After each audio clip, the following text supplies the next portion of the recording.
नमस्कार। सबसे बड़ा सवाल देख रहे हैं आप। मैं हूं राधिका राज। पेपर लीक में शामिल माफियाओं को सजा दिलाने के लिए सरकार ने संसद में पब्लिक एग्जामिनेशन अमेंडमेंट बिल पेश किया, जिसे लेकर एक तरफ सत्ता पक्ष का सीना ठोककर कहना है कि ये कानून युवाओं के भविष्य महफूज कर देगा, तो दूसरी तरफ विपक्ष इल्जाम लगा रही है कि बिल के पन्ने सिर्फ दिखावा है, कमियां अभी भी बरकरार है। इस मुद्दे पर संसद में जमकर हंगामा भी हुआ। ऐसे में सबसे बड़ा सवाल ये उठता है कि इस बिल से किसे फायदा पहुंचाएगा और किसका नुकसान होगा। इसी पर चर्चा के लिए मेरे साथ स्टूडियो में मौजूद है कैपिटल टीवी के editor in chief doctor Manish Kumar. Sir, आपका बहुत बहुत स्वागत है। धन्यवाद। सर, सरकार तो यही कह रही है कि माफियाओं को सजा दिलाने के लिए ये बिल है, फिर विपक्ष का इतना हंगामा क्यों? देखिए, जो कल हमने पार्लियामेंट में देखा, इसकी राजनीति पे तो मैं आऊंगा बाद में, लेकिन पहले के ऑब्जर्वेशन और खास करके युवाओं को भी और आम दर्शकों को भी ये समझ में आना चाहिए। लोग इसको मार्क नहीं करते हैं। बोलने वाले लोग कौन लोग थे? विपक्ष से जितने खानदानी लोग हैं सब आ गए। हाँ, तृणमूल कांग्रेस की तरफ से बोलना है तो ममता बनर्जी का भतीजा बोलेगा, अभिषेक बनर्जी बोलेंगे। समाजवादी पार्टी है तो वो तो बोले बोले, और पत्नी भी बोली और भाई भी बोले, सब लोग बोले। पार्टी में और कोई नहीं जी। कांग्रेस पार्टी में भी देखिए शुरू किया किसने, तो वही पारिवारिक व्यक्ति गोगोई, राहुल गांधी भी बोले और प्रियंका वाड्रा भी बोली। मतलब ये क्या चल रहा है भाई पार्लियामेंट के अंदर? सिंधे की पार्टी से भी अब तो 12-14 हो गए। बेटा ही बोला। Not done. ये डेमोक्रेसी नहीं है।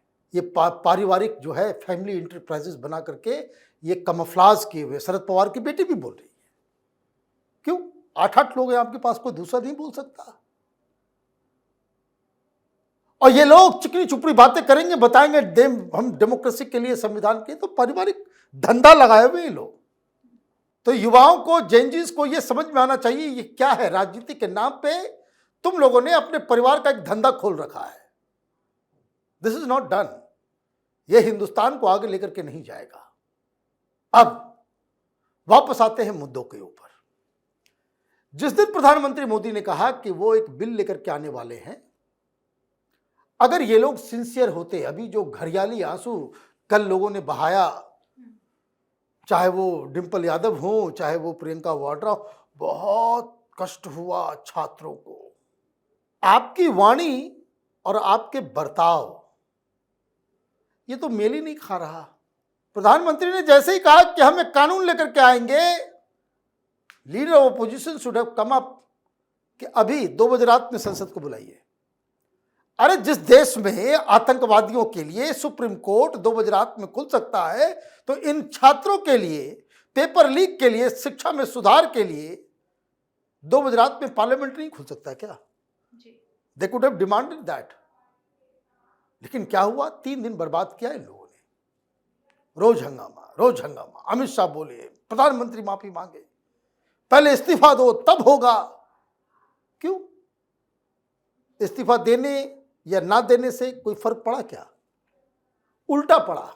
धर्मेंद्र प्रधान कल नहीं थे, वो उड़ीसा में गए हुए थे, और वहां जनता उनका स्वागत कर रही है कि देश को बचाने के लिए आपने जो है इन नक्सलियों, ये आतंकवादियों से, और जो मुस्लिम ब्रिगेड जो बवाल काट रहे थे, हिंसा भड़काने वाले लोग,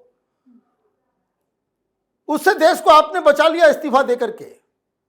इस्तीफा लिया नहीं गया। He has not been sacked. इन्होंने तो लंबी लकीर खींच दी। मॉरल रिस्पॉन्सिबिलिटी लेते हुए इन्होंने इस्तीफा दिया। ये फर्क राहुल गांधी को समझ में नहीं आ रहा है। आपकी जीत में भी जो है वो हार है। वैसे राहुल गांधी तो एक्सपर्ट है ही इसमें, जीती हुई बाजी कैसे हार जाए जी, और हारी हुई चीज को कैसे वो जीत बताएं। बल्ले बल्ले जीत गए, है ना। 99 सीट आया तो कहे हम जीत गए। प्रधानमंत्री बन रहे हैं मोदी और ये कह रहे हैं कांग्रेसी कि हम जीत गए। बंगाल में आया 0। पिछली बार 2021 में ममता बनर्जी जीत गई तो वो कह रहे कि देखिए हमारी जीत हो गई, मॉरल विक्ट्री। तो हार को जीत समझ लो, और जो जीत गए उसको हार में तब्दील कर दो, इसमें राहुल गांधी एक्सपर्ट है। कैसे ये पूरा बदलाव हुआ, कैसे पूरा नैरेटिव बदल गया। अभी देखिए क्या बीजेपी वाले जो आए, एनडीए वाले जो आए, वो सब एक साथ कहते चले गए कि आप सवाल उठा सकते हो, आप क्वेश्चन कर सकते हो, रकस कर सकते हो, हल्ला कर सकते हो, हंगामा कर सकते हो, लेकिन सॉल्यूशन जो है वो प्रधानमंत्री मोदी ही देंगे। ये फर्क आ गया परसेप्शन में कि विपक्ष प्रॉब्लम खड़े करता है, विघ्न डालता है, संसद को रोकता है, अफवाह फैलाता है, हंगामा करता है। ये निगेटिव एट्रीब्यूट से जुड़ गया पूरा विपक्ष। और सॉल्यूशन कौन निकालता है, फैसले कौन लेता है, तो प्रधानमंत्री मोदी। कोई प्रावधान के ऊपर जिक्र कर रहा है, किसी का कोई आया कि नहीं प्रावधान में ये बदलाव होना चाहिए। वो एक मुझे जो बड़ी चिंता है कि इसके अंदर कानून में जो फैसिलिटेटर्स हैं उनके बारे में जो है, जो इंटरमीडियरीज है, उनके बारे में भी 10 साल की सजा, 10 करोड़ रुपए का व्यवस्था किया गया है। लेकिन मुझे लग रहा है कि एक एलिमेंट छूटा है इस पूरे कानून में, और वो कानून में ये कोचिंग माफिया को कैसे पकड़ना है। क्योंकि ये देखिए कोचिंग माफिया इस पूरे शिक्षा तंत्र में घून का काम ये कोचिंग माफिया कर रहे हैं जी। एक बदलाव जो आवश्यक है, जिसको करना जरूरी है। नीलकानी साहब, आप सेट कर दीजिए, कंप्यूटराइज एग्जाम ले लीजिए, लीक प्रूफ हो जाएगा, सब कुछ हो जाएगा। लेकिन जो ओवरऑल जो शिक्षा तंत्र में जो गड़बड़ी है, वो एक कोचिंग, उसका एक बहुत बड़ा ये अरबों खरबों की पूरा धंधा है। वो लोग जो है देखिए स्कूल से फी से ज्यादा लोग कोचिंग फी में देते हैं जी। क्यों ऐसा होता है? जो मुझे लगता है कि इसमें लैकुना है, जो विपक्ष की तरफ से उठाना चाहिए था कि जो एग्जाम है और जो क्लास 9, 10th, 11th, 12th में जो पढ़ाया जाता है, there has to be some correlation in that. ये सबसे बड़ी समस्या, इसको समझ लीजिए क्या है। जो बच्चों को स्कूल में पढ़ाया जाता है वो कॉम्पिटिटिव एग्जाम में पूछा नहीं जाता जी। कॉम्पिटिटिव एग्जाम के लिए अलग से पढ़ाई करनी है। क्यों? वो पढ़ाई जो है वो स्कूल में नहीं हो सकती। तो ये माफिया, ये जो क्वेश्चन बनाने वाले, क्वेश्चन सेट करने वाले, एग्जाम, ये सब पैसे खा रहे हैं। ये घून है। आप वो सवाल पूछते हो, वो पैटर्न, वो कोर्स आपने क्रिएट कर दिया जो बच्चों को स्कूल में नहीं पढ़ाया जाता। तो जब आप क्वेश्चंस और सारा चीज जो है आप बाहर से पूछोगे, तो उसके लिए तो बाहर से पढ़ाई होगी। यही तो कोचिंग माफिया पैसा कमा रहा है, पैसे कमा भी रहा है, दे भी रहा है। ये बोलने में जरा सा भी कोई ये नहीं होना चाहिए। तो दो चीज है कि आदर आप जो पढ़ाते हो उसी से सवाल पूछो, और अगर ये नहीं कर सकते तो जो आप सवाल पूछते हो वही आप कोर्स में डाल दो।